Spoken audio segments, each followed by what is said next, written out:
लाल जी तो 50 किलोमीटर से बेगू बेगू से सबसे ज़्यादा दूरी उन्हीं की होगी और सब लोग तो ज़्यादातर तो गांव के ही हो। तो देखो आप, सिख गुरु शाहिबान प्रथम पातशाही गुरु नानक देव जी महाराज का युग था, जमाना था। इन्हीं के द्वारा सिख धर्म की नींव पड़ी, स्थापना। उस समय दिल्ली में मुगल सम्राट बाबर का राज चल रहा था। बहुत पुरानी कहानी नहीं है, बाबर मुसलमानों का राज, दिल्ली में बाबर का राज। उसी समय गुरु साहिब पंजाब की धरती पर ननकाना गांव में जन्म हुआ, अब तो बढ़ करके पाकिस्तान में चला गया। यानी गुरु नानक जी का गांव बंटवारा में पाकिस्तान में चला गया, तब तो सब भारत ही था। लाहौर शहर भी अब पाकिस्तान में चला गया, तब सब भारत में था। लाहौर शहर में एक बहुत बड़े सेठ रहते थे, धनी मानी आदमी, बहुत बड़े नहीं बल्कि लाहौर के सबसे बड़े वो सेठ थे उस जमाने में। उन्होंने गुरु नानक की बड़ी महिमा बड़ाई सुनी थी, लेकिन देखा नहीं था। इच्छा होती थी भाई एक बार उनका दर्शन मिल जाए, सत्संग मिल जाए, लेकिन अब संत महात्मा तो अंतर्जामी, वो जमाना कार मोटर हवाई जहाज तो था नहीं। 150 किलोमीटर जाने के लिए आदमी को सोचना पड़ता। एक दिन देखो ऐसा समय आया कि गुरु साहिब अपना काफिला लेकर, जैसे हमारे पूज हुजूर महाराज जी, हमारे गुरु महाराज लगातार 60 बरस तक छोटे बड़े काफिले निकालकर गुरु महाराज देखो चलते रहे। कितने बरस तक? 40 बरस तक। आपके नीमच में बगल में देखो, आपके चित्तौड़गढ़ में बेगूश कितनी बार आए, क्यों? और आज पूज हुजूर महाराज जी देखो लगातार 12 बरस से छोटे बड़े काफिले निकाल कर चलते रहते। आप सोचते होंगे इतना पैसा खर्च करने की क्या जरूरत डीजल पेट्रोल में ना। अरे जीव हैं जगह जगह, बेचारे नहीं मथुरा पहुंच सकते, सबके पास समस्याएं हैं, भाड़ा नहीं, किराया नहीं। मान लो किसी के पास भाड़ा किराया है तो पैर का लंगड़ा है, गाड़ी में ट्रेन में जा नहीं सकता, मथुरा बुढ़ा हो गया। गांव में गुरुजी आ जाएंगे तो यहीं दर्शन हो जाएगा, रास्ता मिल जाएगा। महात्माओं की सोच, उनका मिशन, लक्ष्य। और हम आप सोचते बड़ा पैसा जा रहा, बड़ी सेवा, कहाँ से बार बार सेवा देंगे आप, हम घबराने लगते। इसमें हमारा आपका भी लाभ है। जितने ज़्यादा आपका एक खून पसीने की कमाई इस धर्म कार्य में लगाओगे, उतने ज़्यादा आपके पाप का बोझा हल्का होगा। देते रहोगे, सेवाएं मिलती रहेंगी, दुआएं। सेवा से घबराना नहीं चाहिए। कोई आपका घर तो मांगा नहीं जाता, जो आपसे हो सके। जब भी दरबार का रजिस्टर आवे, झोली आवे, आपके सामने से खाली नहीं जाना चाहिए। गुरु की झोली है ये, गुरु महाराज का रजिस्टर, किसी भिखारी का, ये भिखारी की झोली नहीं, अपने प्यारे सदगुरु की। वो आपको नरकों से बचाएंगे, जन्म मरण से। उनके पास कमी कोई, जो सबका मालिक है, क्रिएटर है, ब्रह्मांड बनाने वाला, वो किसी के पैसे के भूखे नहीं होते। का गुर नहीं भूखा तेरे धन का, उनका धन है नाम रतन का। फिर भी तेरा उपकार करावें, भूखे नंगे को दिलवावें। आपसे लेते हैं, भूखे नंगों को खिलाते हैं, भंडारा करते हैं, डीजल पेट्रोल मिला करके जन कल्याण करते हैं। जगह जगह सत्संग सभा आपके डीजल पेट्रोल पैसे से खर्चा करते हैं, उसमें सत्संग करेंगे, गांव के लोग आएंगे, उनका भला होगा, उसका आपको पुण्य मिलेगा। यानी आपका पुण्य बढ़ाने के लिए सेवा ली जाती। और हम आप सोते ना रोज रोज मांगा, अरे कोई घर मांग, गरीब हो गए कोई आप? आज आप इतने साल से सेवा, कोई गरीब बना? बल्कि आपकी अमीरी, जहाँ साइकिल नहीं थी कार में चल रहे हो आप, कपड़े आपके बढ़िया हो गए, घर आपका बन गया। आप 10, 20 साल, 30 साल से गुरु महाराज को मथुरा में सेवा दे रहे हो, लेकिन आप घटे नहीं बल्कि बढ़ रहे हो, आगे बढ़। जैसे दुनिया आप भी तो बढ़ रहे हो, इसलिए इसमें बरकत मिलती। तो देखो जब गुरु साहिब वहाँ अपना काफिला लेकर पहुंचे तो लाहौर शहर के करीब, बिल्कुल करीब पहुंचकर, उनको तो सेठ को पकड़ना था, अंतर्जामी थे, वो जान रहे मुझे कोई जीव इंतजार कर रहा, बुला रहा। बिल्कुल ले जाकर के शाम को लाहौर शहर के करीब एक गांव में डेरा तंबू अपना गिरा दिया। काफिला रुक गया, पड़ाव पड़ गया। सेठ जी को खबर गई, भाई गुरु नानक देव जी महाराज तो हमारे गांव के करीब आ रहे। कहा बड़ी खुशी की बात, बहुत दिन से सोच रहा था। बड़ा नाम सुना था, जरा गुरु जी को देखा जाए। सेठ जी बेचारे अपना पहुंचे, शाम को दुकान उकान बंद करके हाथ जोड़ करके चरणों में प्रणाम किया, कहा गुरुदेव कल शाम का पूरा संगत के लिए भोजन प्रसाद भंडारा हमारी कोठी हवेली पर, हम आपको न्योता देने निमंत्रण देने आए। गुरु नानक जी महाराज ने आंख बंद किया, थोड़ी देर के बाद आंख खोलते कहा सेठ जाओ, पक्का है? पक्का है, कल हम आएंगे। अभी पहली मुलाकात थी, ना तो गुरु जी ने देखा था ना सेठ जी ने देखा था, लेकिन अब भाव था, भाव पढ़ लिया महापुरुष अंतर्जामी। अगले दिन जब गुरु नानक जी महाराज घूमते घामते गांव गांव सत्संग सुनाते हुए सेठ जी की हवेली कोठी पर पहुंचे तो वहाँ का अजीब दृश्य, तमाम किस्म की मिठाइयाँ, पुआ पकवान, सब पूरा दुकान सजी हुई, इतना भोजन भंडारा। गुरु नानक जी महाराज ने बड़े आश्चर्य से कहा सेठ आज तुम्हारे घर पर किसी महात्मा का सत्संग है या कोई शादी ब्याह का प्रयोजन है? शादी ब्याह में मिठाइयाँ भोजन पकवान बनते, संतों के सत्संग में इतनी मिठाई इतना भोजन पकवान तो बनता नहीं। अरे यहाँ तो खिचड़ मिल गई, टिक्कड़ मिल गई, बहुत हो गया तो हलवा पूरी बन गया, नहीं तो चीनी बतासा पर ही काम चल जाता, तूने इतना भोजन भंडारा। तो सेठ जी ने कहा गुरु जी आज मैंने एक तीर में दो निशाना मारा है। एक तो आप जैसे महात्मा का मेरे दरवाजे पर सत्संग होगा, संजोग से आज ही मेरे पिता की पुण्यतिथि भी है, मैं हर साल अपने पिता का भंडारा करता हूं। गुरु नानक ने कहा तुम्हारे पिता हैं कहाँ? सेठ जी ने कहा कई बरस पहले मर गए और मर करके पितरलोक चले गए। पितरलोक माने स्वर्ग वैकुंठ चले गए। गुरु नानक जी महाराज ने आंख बंद करके तुरंत खोला। रे कहा सेठ तू भी अंधा रह गया? अरे तुम्हारे दादा तो कहीं स्वर्ग में है ही नहीं। सेठ ने कहा गुरु जी इतनी जल्दी आपने स्वर्ग में कैसे देख लिया? अरे कहा बहस मत करो, अगर तुमको मेरे ऊपर विश्वास है, ये संतों का साइंस ऑफ 16 अध्यात्मवाद है, इसको अकल बुद्धि से नहीं समझ पाओगे, बस विश्वास और भरोसे की चीज है। अगर तुमको मेरे ऊपर विश्वास है तो मेरा कथन गलत नहीं, तुम्हारे दादा स्वर्ग में है ही नहीं। सेठ ने कहा महाराज चलो विश्वास करता हूं, लेकिन इतना तो बता दीजिए कि मेरे दादा तब हैं कहां? जब स्वर्ग में नहीं तो गए कहां? आत्मा तो मरेगी नहीं, आत्मा तो अमर है। मेरे दादा कहां पड़े, कौन जन्म मिला कि कहां चले गए? तो गुरु नानक जी महाराज ने फिर आंख बंद किया और तुरंत आंख खोल करके कहते सेठ ये देख सामने तेरे गांव का लाहौर का जंगल है, यहां से 1 मील की दूरी पर जंगल शुरू हो रहा है। तेरे पिता इसी जंगल में शेर बन चुके हैं, तू स्वर्ग सोच रहा है?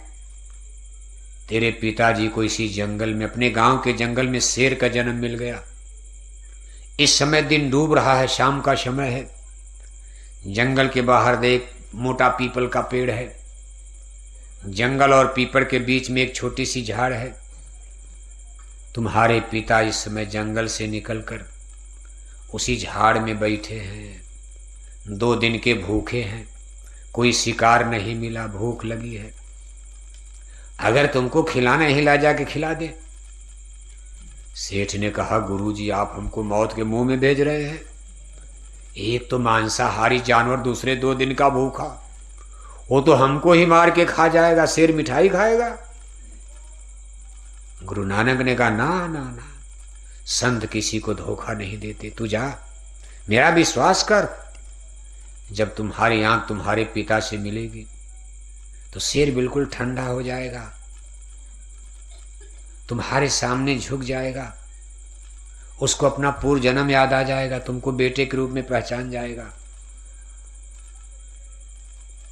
और वो आदमी की बोली बोलने लगेगा। शेर जी को भरोसा नहीं, अरे कहा आदमी की बोली, जानवर इस कलयुग में?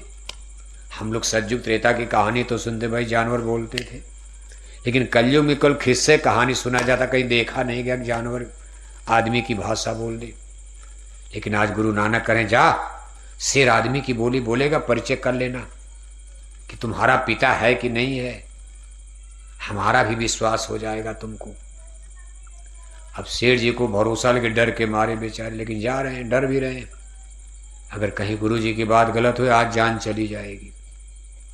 थाली में भोजन, लोटा में पानी लेकर जब पीपल के करीब पहुंचे तो झाड़ में छिपा हुआ शेर आदमी के आने की आहट सुनकर फड़फड़ाता हुआ, आंखें लाल करके दहाड़ता हुआ सेठ जी की तरफ उसने झपट्टा मारा। सेठ जी डर के मारे जमीन पर बैठ गए, काम से मरा मरा मैं मरा। लेकिन जब आंख से आंख मिली तो शेर पानी हो गया ठंडा, और सेठ जी की गोद में अपना सर रख करके ऐसे गोदी में सर रख दिया शेर ने और कहा बेटा, आदमी की बोली बोल दिया, कहा बेटा इस जन्म में हमको बड़ी तकलीफ है। मैं लाहौर का सबसे बड़ा सेठ था, मेरे बनवाए देवालय शिवालय मंदिर आज भी लाहौर में, लेकिन आज मुझे शेर का जन्म, मैं भूखा हूं 2 दिन का। सेठ जी ने सब मिठाई भोजन सामने किया, सेठ खा गए। उनको देखकर आश्चर्य हुआ, मांसाहारी जानवर शेर सब मिठाई पुआ पकवान जल्दी जल्दी खा गया। खाने के बाद तब सेठ जी ने कहा, पिताजी आप तो बड़े शुद्ध पवित्र के धार्मिक आदमी थे, आप जन्म के शाकाहारी भी थे। गंगा मैया हरिद्वार की पौड़ी पर, हर पौड़ी पर साल में 2 बार पंजाब से पैदल चल के आप स्नान करने जाते थे। ऐसा माना जाता है कि भाई हर की पौड़ी पर, या काशी है, बनारस, इलाहाबाद, यहाँ गंगा में स्नान करने से मुक्ति मिल जाती। आप साल में 2 बार हरिद्वार पैदल जाते थे स्नान करने, जन्म के शाकाहारी थे, चंदा चुटकी धर्म कर्म में खूब दान दक्षिणा देते रहे। हम तो सोचे आपको मुक्ति मिल गई होगी, लेकिन आप 84 के जंगल में शेर बनकर भटक रहे जन्म मरण में।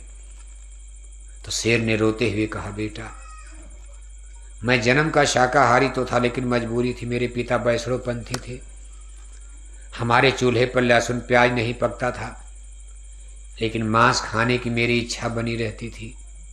कहीं मैं देखता था तो लालच मैं भी खा लूं, लेकिन माँ बाप के डर के मारे नहीं खाता था। उसमें लोग माँ बाप से डरते थे, जमाना और था। आज तो कोई डरता है, कुछ डर भय में भी लोग देखो बच गए। कहा जब मेरे मरने का दिन आया, जिस दिन मैं मरने वाला था, पड़ोसी के चूल्हे पर मांस पक रही थी, उसकी गंध मेरी नाक में पड़ी, मेरे मांस खाने की इच्छा बड़ी बलवती हो गई। इसी इच्छा में मेरे प्राण निकल गए कि मिलती तो मैं मांस खा लेता, उसी समय मेरा प्राण निकल गया। इसलिए ईश्वर ने, भगवान ने, उनकी अदालत में मेरे लिए फैसला हो गया कि जह आशा तह बाशा, मांसाहारी जानवर शेर बना करके मेरा जन्म हो गया कि मांस खा के अच्छा पूरी करो। उस जन्म में नहीं, इस जन्म में पूरी कर लो। दूसरा मेरे पूजा पाठ का सवाल है। मैंने पूजा पाठ धर्म किया तो खूब किया, गंगा नहाया, सब किया, लेकिन मैं निगुरा रह गया। मुझे कोई बताने वाला नहीं मिला कि गुरु के बिना मुक्ति नहीं मिलती है।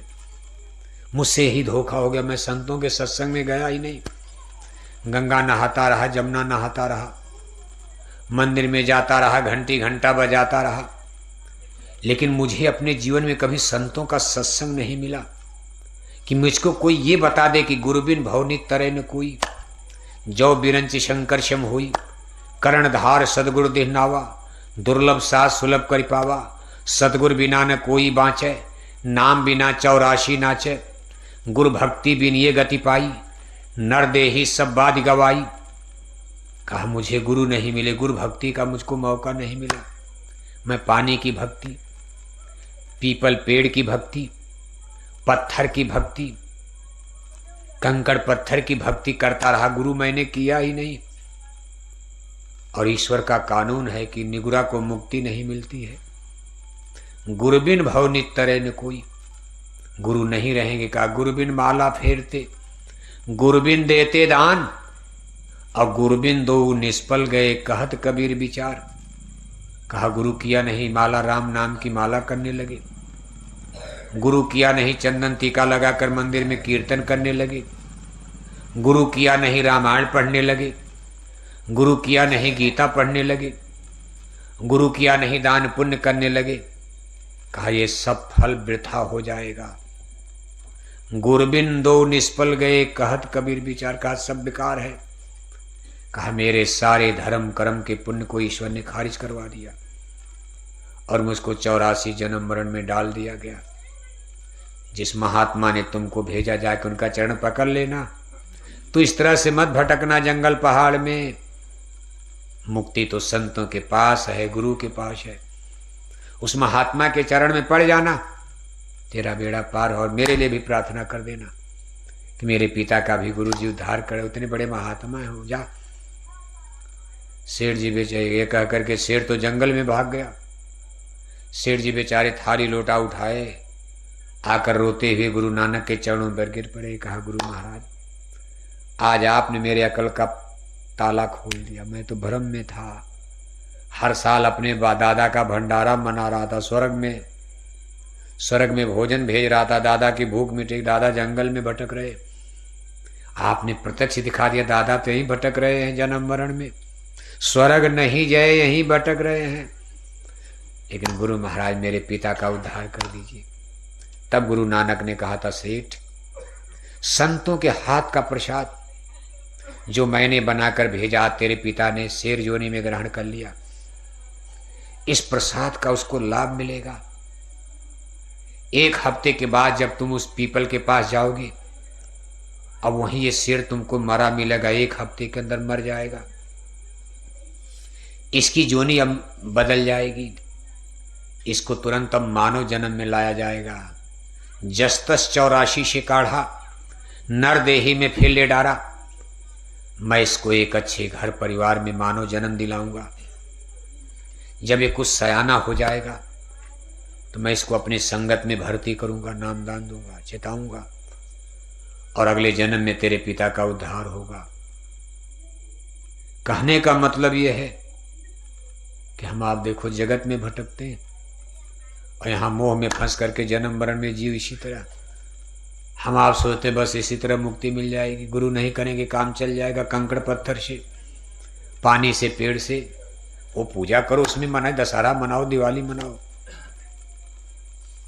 एकादशी मनाओ, द्वादशी मनाओ, व्रत करो, उपवास करो, सब करो। कौन मना